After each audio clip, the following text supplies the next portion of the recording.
تاکہ خدا کی ہم کریں، خدا کی ستائش کریں، اور یہ مبارکباد ہے۔ آج موسم نے کافی اپنا رخ بدلا، تو بھی آپ نے بڑی دلیری کی اور آپ کو خدا نے توفیق بخشی کہ آپ خدا کے گھر میں آ سکیں اور اس عبادت میں شامل ہو سکیں۔ یہ آ سکیں۔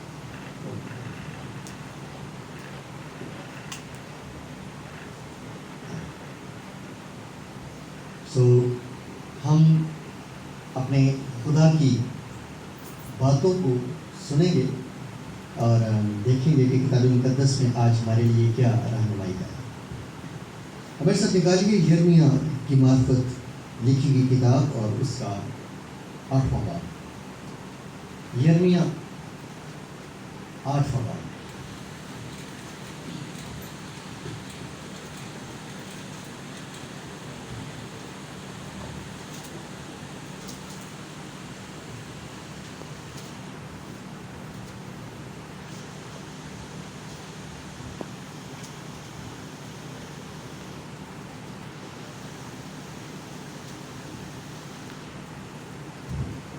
بیسویں آیت سے پڑھیں گے۔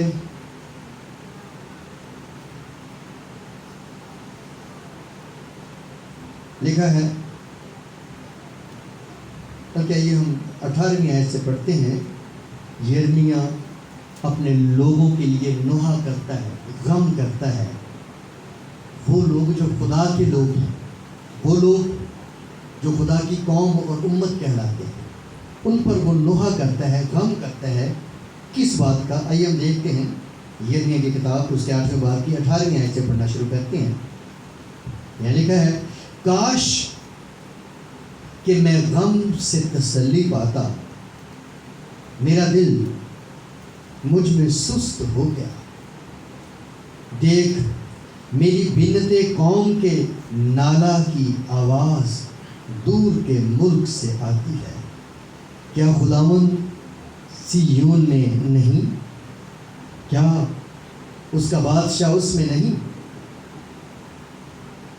انہوں نے کیوں اپنی تراشی ہوئی مورتوں سے اور بیگانہ معبودوں سے مجھ کو غضبناک کیا؟ فصل کاٹنے کا وقت گزرا، گرمی کے ایام تمام ہوئے اور ہم نے رہائی نہیں پائی۔ اپنی بنت قوم کی شکستگی کے سبب سے میں شکستہ حال ہوا، میں کڑتا رہتا ہوں، حیرت نے مجھے دبا لیا۔ کیا جلاد میں روغن بلسان نہیں ہے؟ کیا وہاں کوئی طبیب نہیں؟ میری بنت قوم کیوں شفا نہیں پاتی؟ پاک کلام کے پڑھے اور سنے جانے کے وسیلے سے ہم سب کو برکت ملے۔ یرمیہ نبی کو رونے والا نبی بھی کہا جاتا ہے۔ کیوں؟ کیونکہ اس کو اپنی قوم کا غم کھاتا رہتا ہے۔ وہ اس بات سے لکھا کڑتا ہے، اس کا دل سست پڑ جاتا ہے اور وہ کڑتا رہتا ہے، ہائے میری قوم، میرے لوگ، بنت قوم، میری قوم جو خدا کی چنی ہوئی قوم ہے، یہ کیوں مار کھا رہی ہے؟ کیوں میری قوم مشکلات میں پڑی ہوئی ہے؟ کیوں میری قوم میں برکت نہیں ہے؟ کیوں میری قوم پیچھے رہے گی؟ کیا خدا وہاں نہیں ہے؟ کیا ہمارا بادشاہ جو خدا ہے وہ اس قوم میں نہیں ہے؟ پھر کیوں یہ قوم اس زبوں حالی کا شکار ہے؟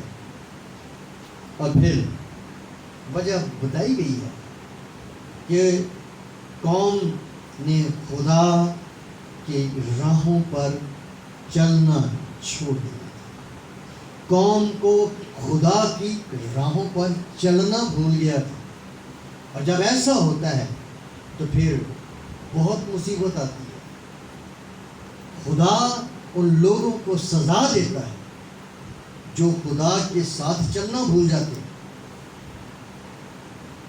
اور لکھا ہے کہ وہ اپنی تراشی ہوئی مورتوں کی طرف چلے جاتے ہیں وہ بیگانہ معبودوں کی طرف رخ کر لیتے ہیں، پر خدا سے انہوں نے اپنا رخ موڑا ہوتا ہے۔ ایسے حالات میں پھر خدا غضبناک ہوتا ہے، پھر خدا غصے میں آ کر سزا دیتا ہے۔ تو ہمیں کیا چاہیے؟ قوم کو کیا چاہیے؟ خدا کی طرف متوجہ ہو۔ کیا کہتا ہے کہ کیا جلاد میں روغن بلسان نہیں؟ یہ روغن بلسان ایک ایسا تیل ہے جو شفا سے بھرا ہوتا تھا، جس کو بڑے زبردست طریقے سے جو اطباء تھے، حکیم لوگ تھے، وہ استعمال کرتے تھے مختلف بیماریوں کو بھگانے کے لیے۔ تو کہتا ہے جلاد، گلیٹ جس کو انگلش میں کہتے ہیں، جلاد میرا علاقہ، میرے لوگ جہاں رہتے ہیں، کیا وہاں پر بالکل یہ روغن بلسان ختم ہو گیا ہے؟ اور آگے پھر سوال کرتا ہے پھر کیوں میری بنت قوم شفا نہیں پاتی؟ اب یہ سوال ہے اور بڑا اہم سوال ہے، اور یہ خود نبی جو خدا کا چنا ہوا ہے، جو خدا کا پیارا ہے، جو اپنی قوم کے بارے میں فکر کرتا ہے، جس کو قوم کا غم جو ہے وہ ستاتا رہتا ہے، وہ یہ کہتا ہے کہ میری قوم کیوں رگڑے کھا رہی ہے، میری قوم کیوں مصیبتوں میں پڑی ہے، میری قوم اس عذاب سے کب رہائی پائے گی؟ وہی سوچتے کیا وجہ تھی اس غضب کی، اس مشکل کی، اس عذاب کی، کہ خود قوم کو خیال نہیں رہا تھا کہ وہ بچے، خود قوم کو خیال نہیں رہا تھا کہ وہ خدا کے نزدیک آئے۔ اور پرانے عہد نامے میں بھی خدا اس بات کا تقاضا کرتا ہے اور بار بار اس بات کو کہتا ہے میری طرف دھیان دو، مجھ پر دھیان لگاؤ۔ ملاکی کی کتاب میں لکھا ہے خداوند کی طرف رجوع ہو تو وہ تمہاری طرف رجوع ہوگا۔ اب خداوند کی طرف آپ کا دھیان ہی نہیں ہے تو پھر کیسے خدا کام کرے گا؟ آج ہماری قوم زبون حالی کا شکار ہے، تو اس کی ایک ہی وجہ ہے، خدا نے قوم کو نہیں چھوڑا، پر قوم اپنی راہیں بدل چکی ہے، اور اس کے نتیجے میں کیا رزلٹ کیا نکلتا ہے پھر؟ کہ قوم پھر زبون حالی کا شکار ہوتی ہے، قوم پھر مشکلوں میں پڑتی ہے، قوم پھر اس مقام سے گر جاتی ہے جس مقام پر خدا اسے رکھنا چاہتا ہے یا خدا نے اسے رکھا ہوتا ہے۔ یہی حال یرمیہ کا ہے جب وہ کہتا ہے کہ کیا جلاد میں روغن بلسان نہیں ہے؟ کیا وہاں کوئی طبیب نہیں؟ میری بنت قوم کیوں شفا نہیں پاتی؟ یہ سوال ہے بہت بڑا، کیوں شفا نہیں پاتی؟ آج اگر آپ ایک تائرائنہ سا جائزہ لیں، ایک نظر دوڑائیں قوم پر، ہمارے بہت سارے مسیحی بہن بھائی بدروہوں میں گرفتار ہیں، بدروہیں تنگ کر، تعویذ ان پر اثر انداز ہو، جادو ان پر اثر کر رہا ہے، آسیب کا وہ شکار ہے، مصیبتوں میں وہ پڑے ہوئے ہیں۔ وجہ کیا ہے؟ وجہ ایک ہی ہے، خدا سے دوری۔ خدا کا کلام کہتا ہے خدا کے نزدیک آؤ تو وہ تمہارے نزدیک آئے گا۔ جب یہ آفر ہے ہمارے لیے کہ خدا ہمارے نزدیک آئے گا، تو ہمیں یہ جاننے کی ضرورت ہے کہ کب اور کیسے خدا نزدیک آئے گا۔ کب آئے گا؟ جب ہم اس کی طرف رجوع کریں گے، جب ہم اس کے نزدیک جانے کی کوشش کریں گے تو وہ ہمارے نزدیک آئے گا۔ اسی واسطے آج یرمیہ کی طرح ہمارے بھی بہت سارے لوگ ہیں پوری دنیا میں جو خدا کے حضور میں آنسو بہا رہے ہیں، اور وہ یہی دعا کر رہے ہیں کہ خدا اپنے لوگوں کو بچا، اپنے لوگوں کے پاس آ، ان میں کام کر۔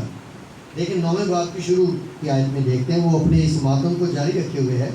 9ویں باب کی پہلی آیت میں لکھا، کاش کہ میرا سر پانی ہوتا اور میری آنکھیں آنسوؤں کا چشمہ تاکہ میں اپنی بنت قوم کے مقتولوں پر شب روز ماتم کرتا. کیوں؟ کیونکہ قوم کے یہ لوگ مارے جا رہے تھے. کیوں مقتول ہوئے؟ کیوں مارے گئے؟ وجہ ایک ہی تھی، خدا سے دوری. یاد رکھیے، جب خدا اپنا ہاتھ کسی قوم پر سے ہٹا لیتا ہے تو پھر موت اور تباہی اور بربادی اس قوم کا مقدر بن جاتی ہے. سو ہمیں ایک کلیہ اپنانا چاہیے. کلیہ بڑا سمپل ہے. ہم اپنی قوم کو خدا کے نزدیک لائیں. لوگوں کو دعا کرنی نہیں آتی. میں آپ کو بتاؤں، بڑے زبردست بڑے بڑے خادموں کی چرچوں کے ممبر ہیں، ریگولر چرچ آنے والے ہیں. بہت کم ایسا ہوتا ہے کہ وہ میٹنگ مس کریں، پر اگر ان کو جماعت میں دعا کرنے کے لیے کھڑا کریں، ان سے دعا نہیں ہوتی. جب ان پر کوئی مصیبت آتی ہے ان سے دعا نہیں ہوتی. جب کوئی بدرو تنگ کرتی ہے ان سے دعا نہیں ہوتی. جب کوئی بیماری گھیر لیتی ہے ان سے دعا نہیں ہوتی. جب دعا نہیں ہوگی تو شفا کیسے ہوگی؟ مانگو تو تم کو دیا جائے گا. جب مانگنا ہی نہیں آئے گا تو ملے گا کیسے؟ تو اس واسطے آئیے ہم خدا کی طرف لوٹیں. اپنے حالات کے لیے خدا سے مدد مانگیں. اپنی زندگی کی تبدیلی کے لیے خدا سے مدد مانگیں. خدا سے رہنمائی مانگیں. خدا میرے گھر کے حالات ایسے ہیں، میں کیا کروں؟ خدا میرے بچوں کے حالات ایسے ہیں، کیا کروں؟ میرے جیون ساتھی کے حالات ایسے ہیں، خدا میں کیا کروں؟ آپ خدا سے رہنمائی لیں، آپ خدا سے باتیں کریں، آپ خدا سے مانگیں، تو خدا آپ کی رہنمائی کرے گا اور خدا آپ کو برکت دے گا. یہی چیز یرمیہ مانگ رہا تھا کہ کاش میری بنت قوم اپنی تباہی اور زبوں حالی سے باہر نکلے. یہ خدا کے لوگ ہیں، یہ خدا کا لشکر ہے، اور جس کیمپ میں جس لشکر میں خود خدا ہو وہاں پر شکست نہیں ہوگی، وہاں پر بیماری نہیں ہوگی، وہاں پر کمزوری نہیں ہوگی، وہاں پر بدروہی نہیں ہوگی، وہاں پر جادو کا اثر نہیں ہوگا. پر جس جماعت میں سے جس جگہ پر سے خدا چلا جائے پھر وہاں پر تباہی آ جائے، وہاں پر بربادی آ جائے، وہاں پر دشمن چڑھائی کریں گے اور وہ قوم جو ہے وہ خوار ہوگی، اس کو رگیدا جائے گا. تو آئیے ہم اپنی قوم کے لیے یہ خدا سے برکت چاہیں کہ خدا ہماری قوم میں یہ نشے بازیاں، یہ جوئے، یہ تباہی کے حالات، یہ تباہی کے کام ہماری قوم سے نکلے. ابلیس کی راہوں کو چھوڑ کر خدا کی راہوں پر لوگ چلے. بپتسمہ لیا ہوا ہے، پاک شراکت لیتے ہیں، پر مسیح کا رنگ نہیں چڑھ رہا. یہ کیسی بات ہے؟ یہ کیسا المیہ ہے کہ ہم مسیح کا بدن لیتے ہیں، اس کے خون کو لیتے ہیں، اور پھر ہمارے اندر نہ اس کے بدن کی پاکیزگی آتی ہے، نہ اس کے لہو کا رنگ نظر آتا ہے. قوم کو چاہیے خدا کی طرف واپس خدا کی طرف آئے. خدا آپ کو برکت دے گا اور خدا آپ کے حالات کو بدلے گا. آئیے ہم دعا کریں خدا کی.